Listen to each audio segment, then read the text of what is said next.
Welcome back. Hope you had a good break because it's not going to be that much more relaxed for too much longer because we were just a few short minutes going to be getting into round 12 of the Divina ZOWIE Women's Invitational PUBG Tournament. Last game was won by Ting, but still Majesty, Charlie, and Sunny are leading the pack in terms of overall points. Again, Cameron Davis joined by Toby and Esquire, and the few minutes coming up before we lead into the next game, do you think the previous game, with its circle, with the ending players, Esquire, you think it's really going to change a lot of what's going to be coming up? I hope not. I hope this circle didn't get in the heads of these players, but let's take a look at the leaderboards. Yeah, overall scoreboards here. Charlie did, in fact, overtake Sunny, but they were so tight.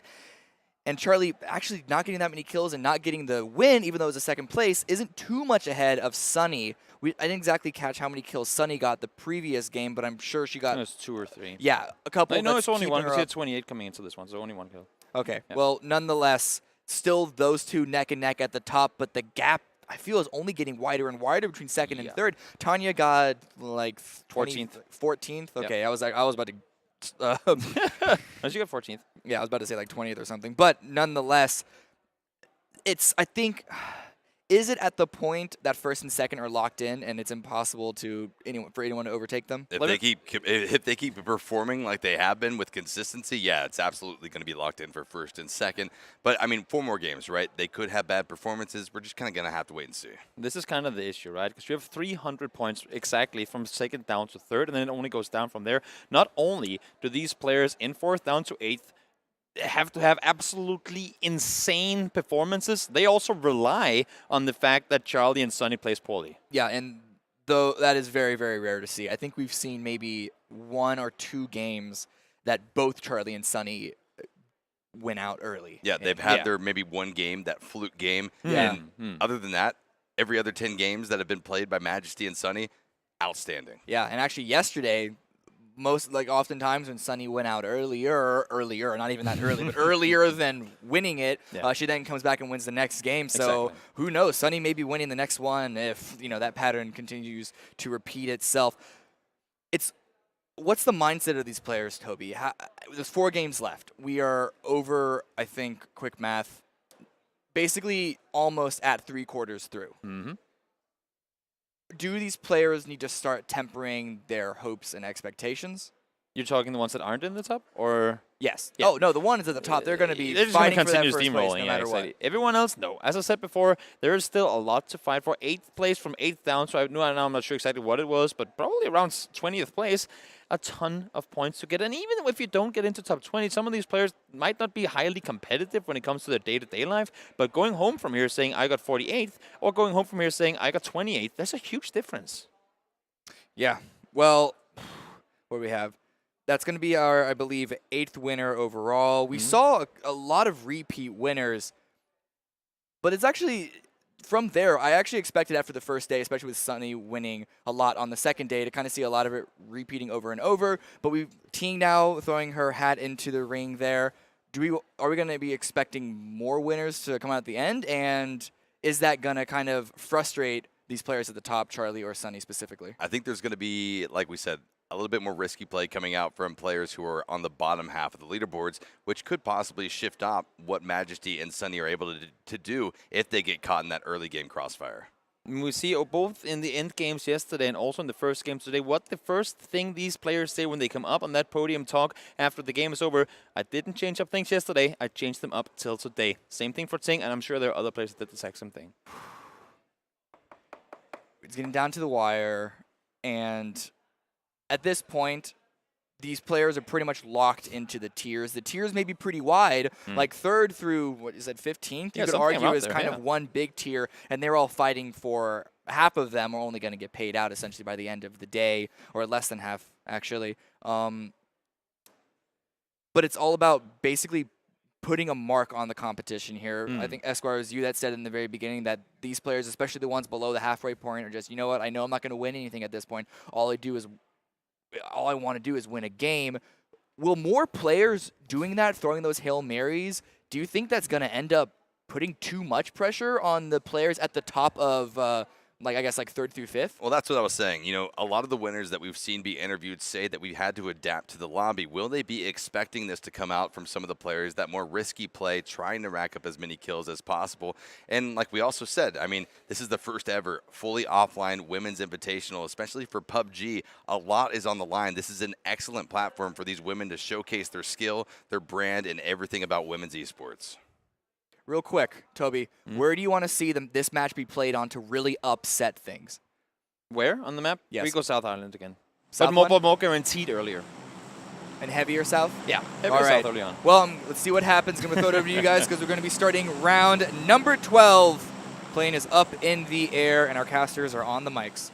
Thank you very much, Cameron. Here we go. Game number 2 of the day. Game number 12 of the tournament. Just 3 more games after this remaining for these women to rack up points on those global leaderboards. But let's get this match underway. Off to the northwest, over towards the east coast is where we're going to be going. The plane already starting to kick players out of that cargo hold. Last plane wasn't that generous to people wanting to go to the southern side of the map. This one a little more so, but as you see, still not a lot of players going to that southwestern island. Of course, again, do the statistic play. If you don't want to cross the river, go on the mainland.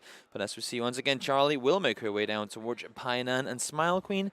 So will she. But Paulie, having been in boot camp before, this time not, and there's no one going there. Yeah, mass exodus from boot camp. Everyone landing there originally in our first match of the day. Pretty much saying, we didn't find what we expected. We might have found a ton of loot, but we also found a ton of enemies as well.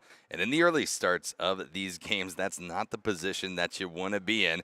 As we continue to watch the women land around the map, trying to find those designated loot locations, waiting for circle number 1 to pop. You talked about Lizzie having a clutch play earlier, and she's still very much up in the top and very, very, very close to Tanya now for that 3rd place spot. She just landed in Paradise all by herself. And if there's a place you can get looted extremely quickly and then get on the move, that will be there. And wow, she will get herself the circle as well. Yep, getting herself the circle, but as we know, when you're a solo player, locking down such a large area, is it going to be favorable? What can you do to hold down that area and also expect for many more enemies to be approaching that compound?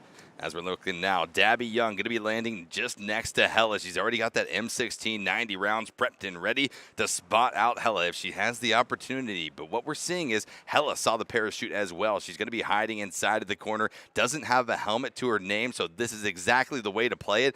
Don't push out into the open. Don't give away any free shots, any free kills. Exactly. No vest, no helmet. You need to get those first bullets landed to get the advantage in your fight. Dabby, though, seeming to wanting to make a runoff, does not feel like pushing the building. Makes perfect sense. No meds whatsoever, no helmet on her either. So she'll make the smarter choice and make her way around to the southwestern side of the compound. Dabby going to be continuing looting here in this compound, shifting over to the western side of things, knowing full well exactly where Hella is, and keeping a little bit of distance in between her and her opponent, making sure to also carefully check these corners, not leaving anything unsearched, anything untouched as she continues on here. And hey, if she comes across Hella with that micro Uzi prepped and ready, she's going to be absolutely shredding through Hella's HP. We know it can be a dangerous weapon when you go up against those level 1 and 2 armors, but when you don't have a Kevlar, that is only going to burn you even faster. Lady Aceto had a really, really good, I believe, 4th place last game. Not someone we've seen her play, but she's playing it more loose now. Maybe that'll keeping her, as you said, more calm and collected, and hopefully for her, we'll see yet another good performance. But Tomei now having spotted out Rachel. Going to be looking up here with M416 prepped and ready, spraying her down, finds the connections, and that's going to be first blood here of game number 2 of day 3, going the way of Tomei on top of Rachel. I said, oh, heard the shots. She had the 4X, has the 4X on the barrel. Not their best weapon to shoot long range, but of course, up against low armor, maybe even none or no helmet, just 1 or 2 bullets should do the job. Certainly, Tomei giving away her position with those loud, audible cues from the M416, giving Lady Aceto that opportunity from that sniper tower in that elevated position to look down, get some information, and now start to make the rotation. But Lady Aceto, she's not going to be pulling off of this too far just yet, possibly trying to get a different line of sight on this compound to, at least hopefully, for Lady Aceto's sake, pick up a nice kill. Keep that element of surprise. The compound is only so big, and odds are that she will indeed go to loot elsewhere. So stay outside, wait for her to come, and then see if you can land those shots with the element of surprise in your favor. As I say that, though, she does seem to want to secure herself some other areas. CC, though, taking a lot of shots from Elizabeth. Elizabeth's going to be spraying CC down with the AKM, lands 2 connections, dropping CC down to 50 HP as she's able to retreat into this rock formation, get a bit of reprieve from battle, get those meds going, but that's not going to stop Elizabeth from throwing out whatever pressure possible, be it 7.62 rounds, 5.56 rounds, or hell, even frag grenades. I mean, it's kind of ironic in the sense that CC did take down Elizabeth as the very first kill of the last game. Now the revenge is trying to come on in here. Funny little rock formation she's playing around. For CC not being able to get back to her vehicle, might just be forced to take the fight here. One of the unique positions here on Sanhok. There are a little bit of different valleys across the map, but certainly all very unique. And so you really have to know the different positions on the map to be able to maneuver them to your advantage. As we see Elizabeth continuing to look on, making sure 360 degrees around her of flank positions are going to be looked at. CC still has a chance to make her way in the money, so does not want to take any risks back off of the fight. It's a smarter play to make, and she will do just exactly that. Also a fight that happened early on in the previous game. Karina took down Roxy. This time around, though, both of them on the run. Not sure if they're going for each other or just trying to get the loot and then get the hell out of there, but could potentially be a fight just waiting to happen. And as we expected, Lizzie alone here in Paradise Resort to start off the match. Now starting to see a few visitors encroach their way in. CC going to be pushing in on the outskirts, the northern side of Paradise Resort. Not close enough to Lizzie to be a threat just yet, but as more and more enemies approach this centralized portion of circle number 1, it is going to get crowded, and it is not going to be friendly. No, I like to see what Sivin is doing here. Swim over early on. Now she's actually... Oh no, Debbie, that's just rude. Sivin, she was a little hesitant, probably spotted Debbie up there on the shoreline, and this, if not impossible, is not going to be an easy escape at all. It certainly isn't, and Dabby knows full well that Zyvan can't stay underwater for too long. She's got to come up for air, and doing so will be revealing her head over to Dabby, and with a beautifully placed headshot from the QBU, takes Zyvan down and out in 46th position. There's just nothing worse you can do right there. As a whale in the open will be harpooned to the death. Unfortunately, the case here. Sunny trying to see if she can get some more info. She got down one player just before, but not a whole lot more to it. Paleolite getting on our screen here as well. Has had an unfortunate tournament, but still a couple more games to go to up her placement. Yeah, Paleolite is one of those players that we alluded to during the breaks, talking about maybe not being able to pull out performances to rank up the leaderboards into the money, but still having the opportunity to perform here and showcase her skill, as Tume will be finding one of the top leaders on the leaderboards. Tanya Kakanya going to be going out in 45th position, and that's absolutely huge. That's going to be hardly any points, if any at all, going the way of Tanya, opening up at least a little bit more movement here in positions 3 through 5. We saw how big of a spread there was from third all the way down the list. This is going to be huge for anyone still in the content for money here. See, Yasa, she's actually held this position before and gotten kills off of it too, but I'm not sure anyone is going to come say hello in those warehouses this time around. Yeah, I think a lot of VOD review did happen, and players realized Yasa is going to be a deadly camping threat near that boot camp area, as we see circle number 2 going to be popping, shifting down south off of circle number 1's central point, and that is not going to be at least too detrimental. Most of the players weren't going up here towards the north. They're going to be able to continue to work their way in as much as possible, as Ting going to be looking up the hill, spotting out Majesty Charlie. This could be the opportunity to take out yet again another top leader on the leaderboards. Game number 2 of the day is starting to turn into quite a crazy game as we look at the global leaderboards, as we look at what players are getting dropped out. I mean, this is the thing that's happening. This is what's forcing all these fights to happen so much earlier.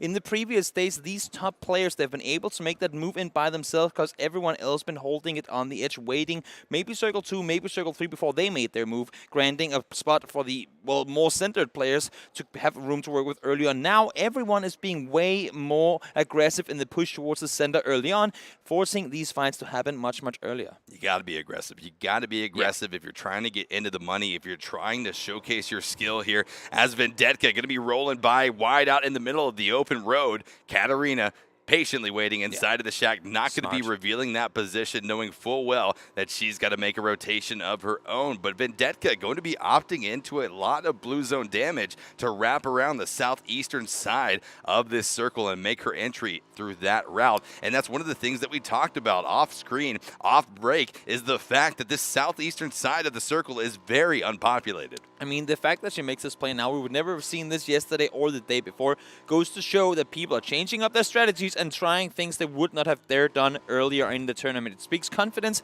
and it speaks, as you said yourself, aggression and the need for those points. She's making it aggressive, and she's making it work, at least for right now.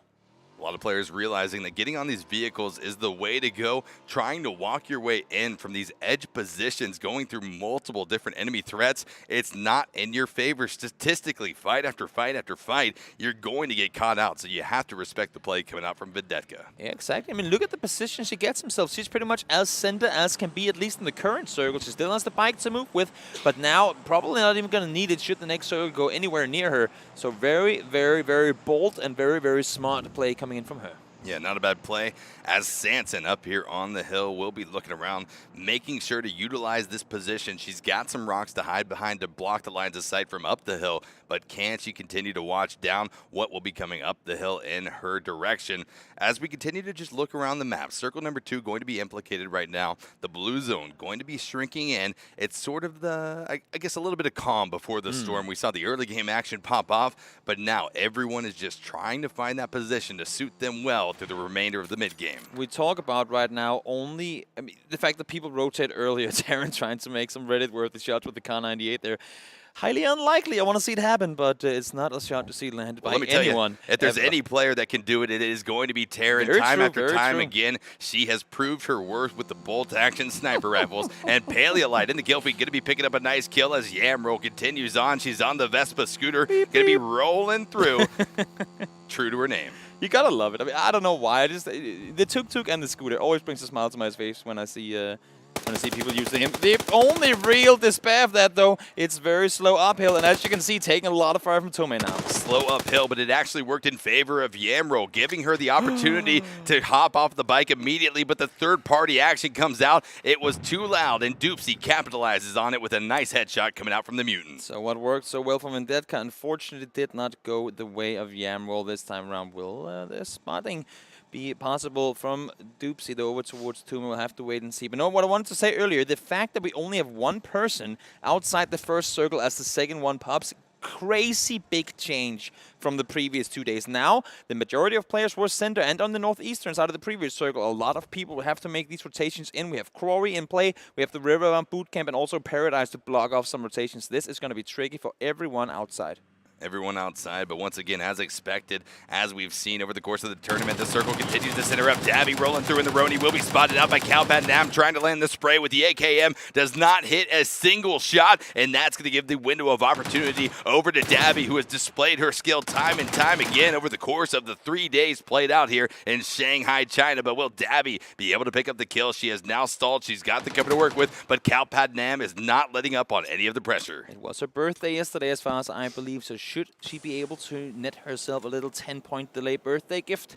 We'll have to see. It looks like she's gonna, if not back it off, then play it smart here. She has the hill to work with. Reposition yourself. See if you can get a surprise shot on towards Calpad. Now we've seen this woman time and time again. Great shots has been landed from her. She's a very dangerous person to go up with one-on-one. I like what Dabby's doing, rolling up to the wall right now, trying to get that uphill position on top of Calpad Nam. But in anticipation of this play, Calpad Nam does the exact same thing, and Dabby is now going to be forced to make the decision. Do I continue to push on aggressively, or is this my opportunity to disengage, take a fight later in the game, and not go out here early in 42nd position? Extremely smart. She knows for a fact the circle popped elsewhere. No reason to fight over territory that's not going to be in the circle anyway. Back out if you get the chance.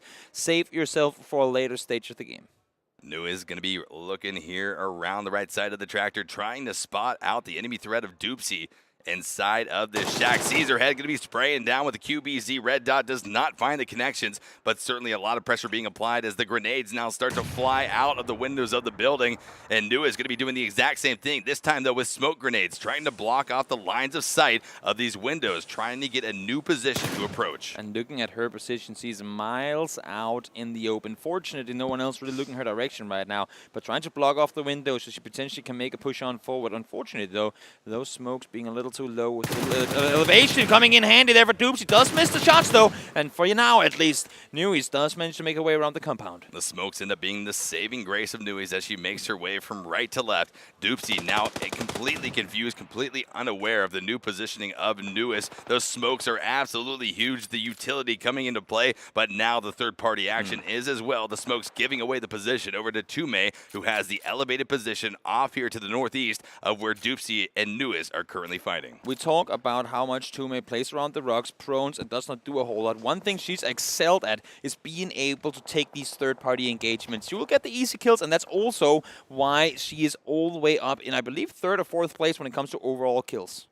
That's exactly right. Doopsy still has a few grenades to work with, trying to throw out this zoning pressure, possibly even flush out Nuis from her location. But if she peeks around the right-hand side, Nuis might be prepped and ready. Ooh, but a huge grenade coming wow. in, landed it perfectly, and out goes Nuis in 39th position here in game number 2. This is so impressive to watch. There's no timer ticking down once you hit R and starts cooking that nade. Knowing exactly the distance, knowing the time you have before it explodes can be tricky, and she pulled it off to perfection right there. Just goes to show how much practice has gone into PUBG from our competitors on the stage. It's no fluke that they are here representing their regions on the grand stage for the Divina ZOWIE Women's Invitational for PUBG. As Dabby tries to make the rotation, she's not able to do so, and Doopsy picks up her 3rd kill of the game, fragging out left and right. The train of Doopsy continues on full steam ahead. This is insanely impressive to watch. Mincy getting in the action. That's going to be Sunny, taken out in 34th, already down in 2nd place now. This is going to be crazy important for a player in Charlie to potentially up the lead here. Majesty Charlie, you have to guarantee that she is watching the kill feed every game today. And once again, just like our first game of the day, Majesty is going to be loving what she sees here. Another stellar performance coming out of Charlie will be giving her that 1st place boost that she so desperately needs. But speaking of Charlie, we're going to be popping over to her right now with the UMP prepped and ready, waiting for Miss Gucci to crest that hill and hopefully give her a kill. She sits on the edge of the circle, has a pretty good position to play from, but she knows also for a fact a lot of players will be coming in her direction. Looking at the map, the quarry is now out, but the water on the northern side, the boot camp as well, is a place you do not want to rotate through. And as I can see right now, solid half of the players are not inside the next circle yet, and it's already closing on in. It's only going to get more and more clustered on these high-pressure areas of the map. And this is pretty much as dead center on Sanhok as we can get, just southeast of boot camp, as everyone from their primary loot locations to start off the game continue to converge on this area of the map. Players that bombed in center circle early on are going to be rewarded, and as we see Hella going to be rolling through, spotted out almost immediately by Lizzie. She's going to be spraying her down with the M416. Out goes Hella in 30th position. It's not a lot of players that are capable of pulling off optic spraying. We're talking 3x, 4x, 6x, whatever you use in that regard.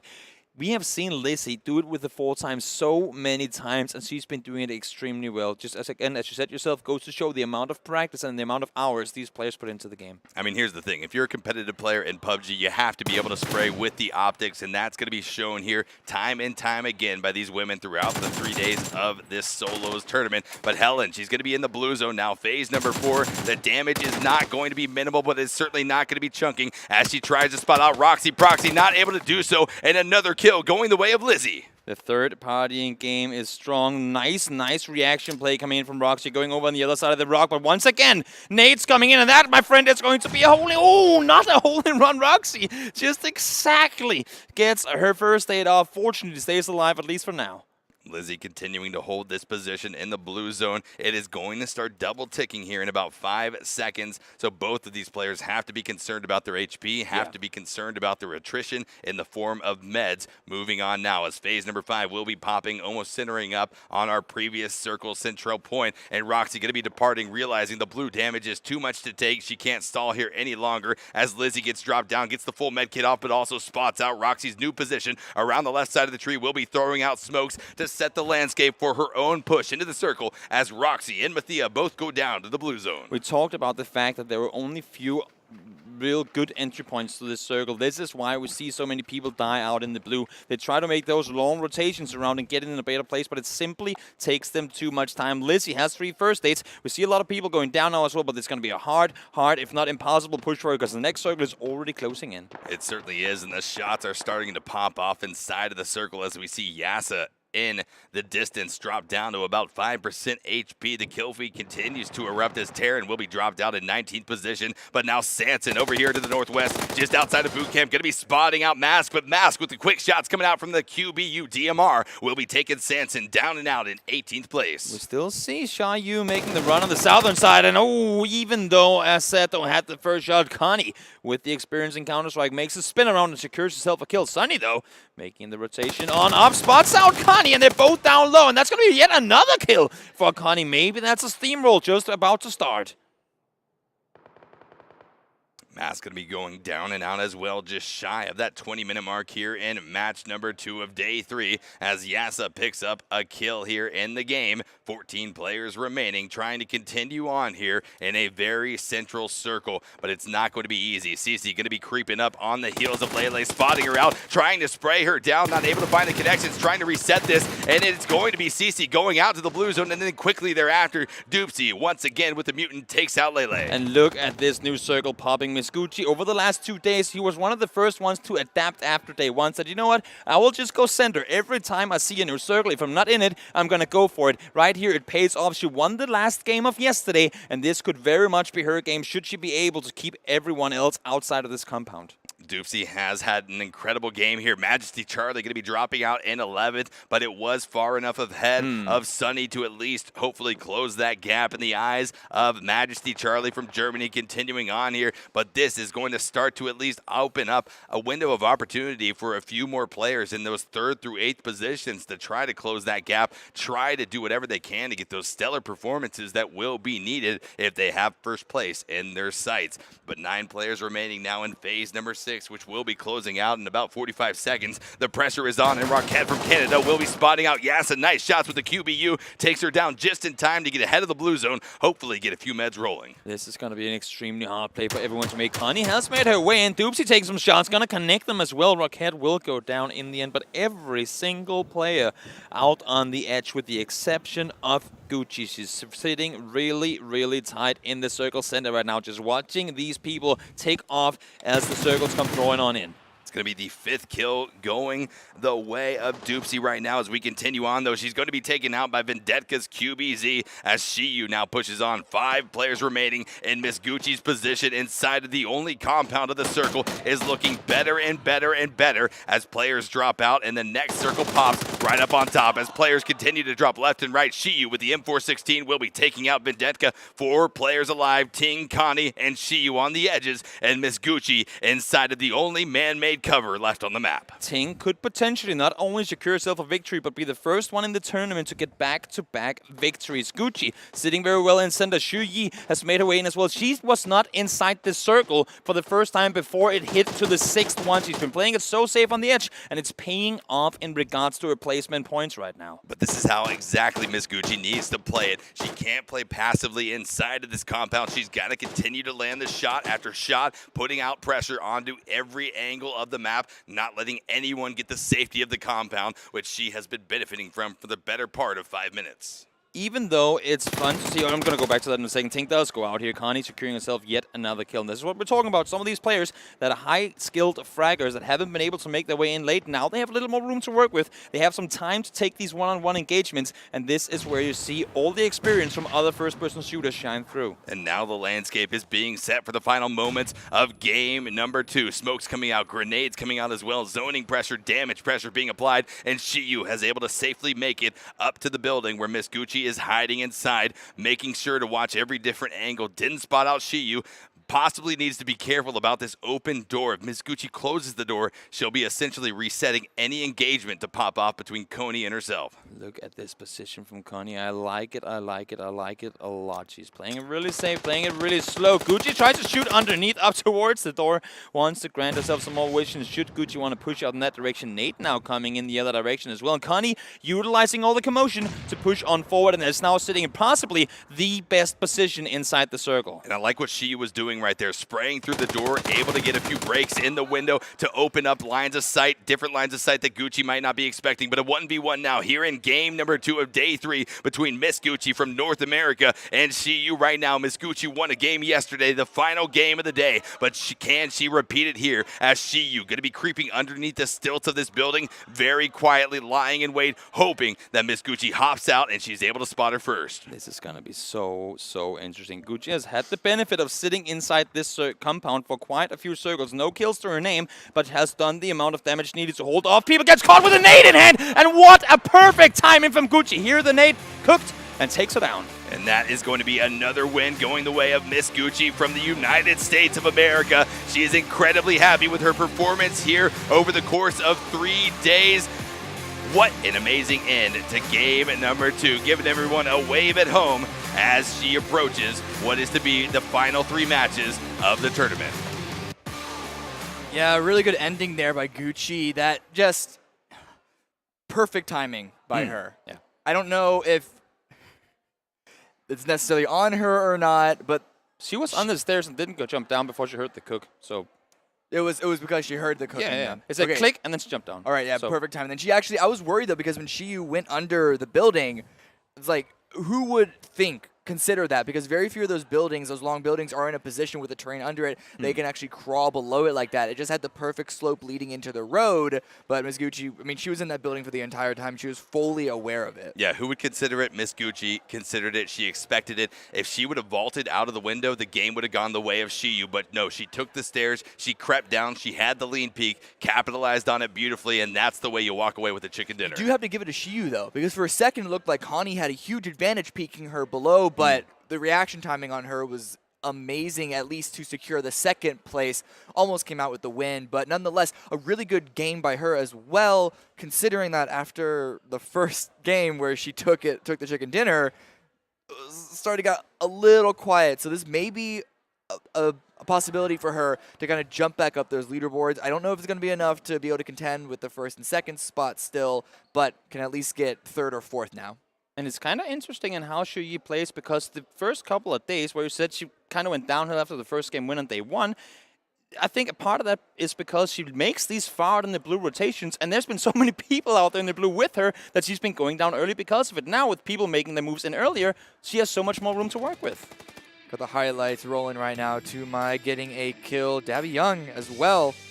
God, if you end up getting caught in the water, it's rough. It's a death sentence, and just as we saw, Dabby do exactly what she was going to be working against and capitalized on it very well. Get another kill there. This I want to talk about. Tanya going out really early, again with 0 kills. We saw Sunny and Majesty Charlie go out earlier than what we're used to.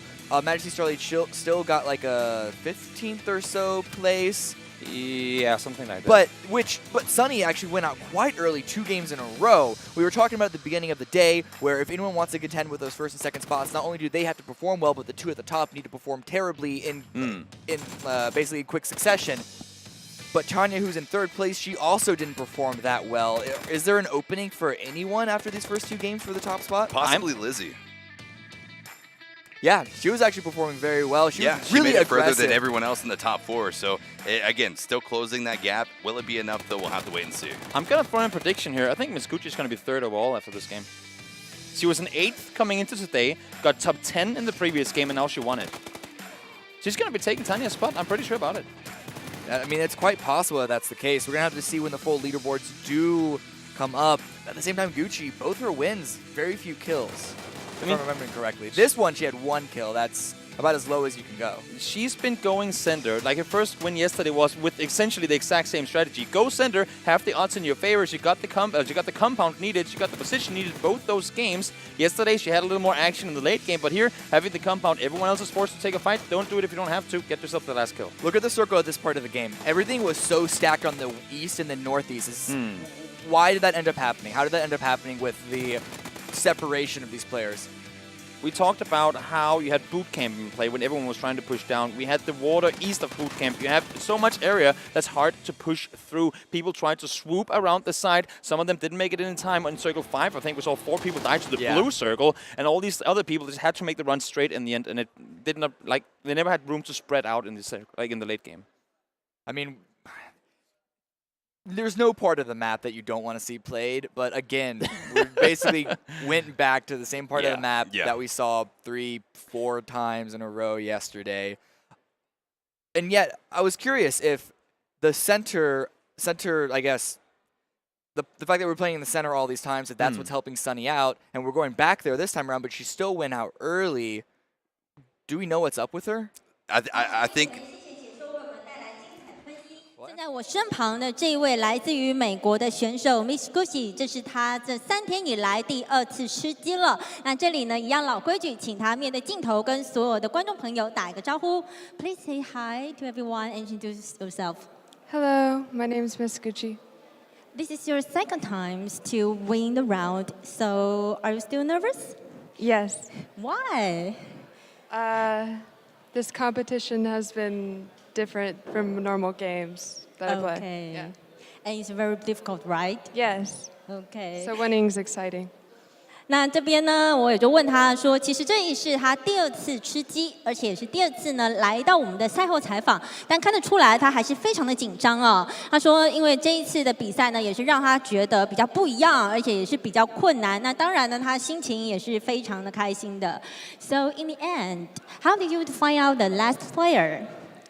I heard her cock a nade, so I took that opportunity to go under the house and got lucky.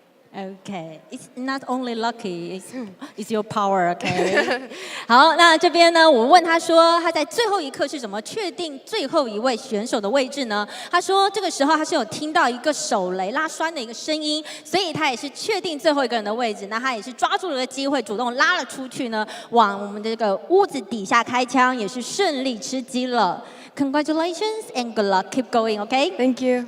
好，那这边也是谢谢他接受我们的采访，马上就把现场交还给解说老师。Yeah, confirmed that it was the nade pin that gave her the information. And she says lucky, but to recognize that, oh, they're in an animation to throw a grenade, this is my opportunity, that's not luck. Skill. Miss Gucci's being very humble right now, right? She's being very respectful to her opponents right now.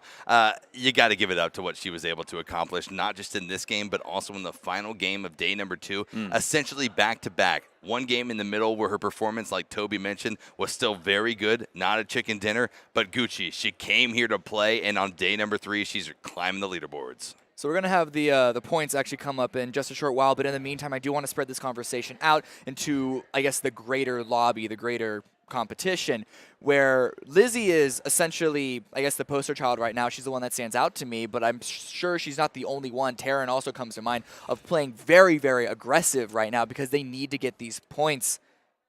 Here's the 4-round scoreboard. As you can see, Gucci, even though she did get first, with only 1 kill, she is going to overtake that spot in terms of overall points. Connie in 3rd. A very good control of the western side for her. But looking at this top 8, like, not that many people who are in the top 8 on the global leaderboard are in this. This is really going to upset a lot of stuff. And the people who we thought were shoo-ins for at least like 3rd through like 8th may not be so. I think a solid 5 to 6 players in the top 8 has been swapped around in this game. Some of these players that have been really stepping it up today in the first 2 games did it in the first game, did it again in this one, and that's going to push them so much further up the leaderboard. Yeah, like I said, guys, at the beginning of the day, it's anyone's game here. You know, certainly they needed some bad performances from our top 2 placers, Majesty Charlie as well as Sunny. It's starting to sort of take place right now. Those early game exits from those top 2 positions starting to open things up a little bit more. We'll see how far the gap has closed because I'm still not confident that the performances, especially from Charlie, who I believe went out in 12th, is bad enough to really close that gap. We'll see what it looks like for Sunny after this. We still have 3 games coming up, but ultimately I feel like the gap between 2nd and 3rd is still too wide. But nonetheless, the reason why we're seeing a little bit of different names on the top of the leaderboard is that because of the over-aggression by a lot of these players who either have nothing to lose or too much to gain.